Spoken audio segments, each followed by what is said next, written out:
এত নলেজ থাকার পরেও মার্কেটের এত মোমেন্টাম ফ্ল্যাকচুয়েশন বুঝার পরেও কেন 99% মানুষ শুধু লস করে? Why this number is so big?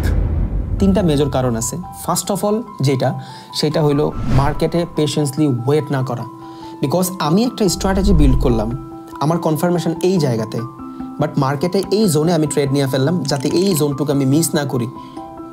কি হইলো এখানে? পেশেন্সলি ওয়েট না করার কারণে এইখান থেকে ট্রেড নেওয়ার কথা আমি এইখান থেকে ট্রেড নিয়ে নিছি। সো এই ওয়েটিং জোনটাতেই আমার লস করা ফেললো। সো যেটা মোরাল অফ দ্য স্টোরি সেটা হলো আপনার যে স্ট্র্যাটেজি থাকবে ওই জোনে যাওয়ার পরেই ট্রেড রান করেন, অ্যান্ড আপনার যখন কোনো কনফার্মেশন থাকবে ওই কনফার্মেশন ফুলফিল হইলেই ট্রেড রান করেন, তার আগে করেন না। Number 2, choose market losses. একটা জোনে ট্রেড নিলাম, ওই জোনটাতে লস হয়েছে, ইনস্ট্যান্ট রিকভারির চিন্তা করি, রিভেঞ্জ ট্রেড করে ফেলি। এই চিন্তা করি না যে ট্রেডটা আমি লস করছি, এই ট্রেডটা নেওয়ার জন্য আমি মার্কেটে 3-4 ঘন্টা অ্যানালাইসিস কইরা পেশেন্সলি ওয়েট কইরা পরে ট্রেড নিছি। হইতেই পারে মার্কেটে লস, কোনো প্রবলেম নাই।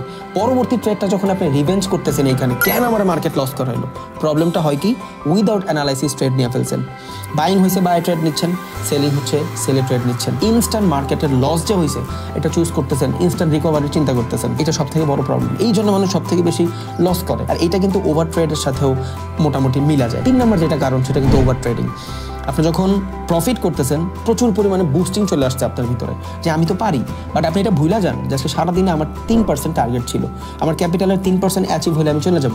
এবার আপনি যখন 1-2টা ট্রেডে ওই 3% অ্যাচিভ করে ফেলেন, আপনি তো ভাই আর্টিফিশিয়াল হয়ে গেছেন। এবার আপনার ভিতরে প্রচুর কনফিডেন্স চলে আসে যে 3% যখন পারছি 6%ও পারবো। পুরো ডিসিপ্লিন ব্রেক হয়ে যায়, পুরো রিস্ক ম্যানেজমেন্ট ব্রেক হয়ে যায়, মানি ম্যানেজমেন্ট ব্রেক হয়ে যায়। তখন আপনি উল্টাপাল্টা ট্রেড করেন। কেন? কনফিডেন্স চলে আসছে, ওভার ট্রেড করেন। সো ওভার ট্রেডের কারণে আপনি যতটুকু প্রফিট করছেন সব শেষ, অ্যাকাউন্ট খালি। রিভেঞ্জ ট্রেডের কারণে আপনি লসটারে আরও বেশি লস করে ফেললেন। আর প্রিসিয়াসলি ওয়েট না করার কারণে আপনি বেটার একটা জোনই আইডেন্টিফাই করতে পারলেন না। সো এই 3টা মেজর কারণে আপনি অলওয়েজ লসের ভিতরেই আটকে থাকেন।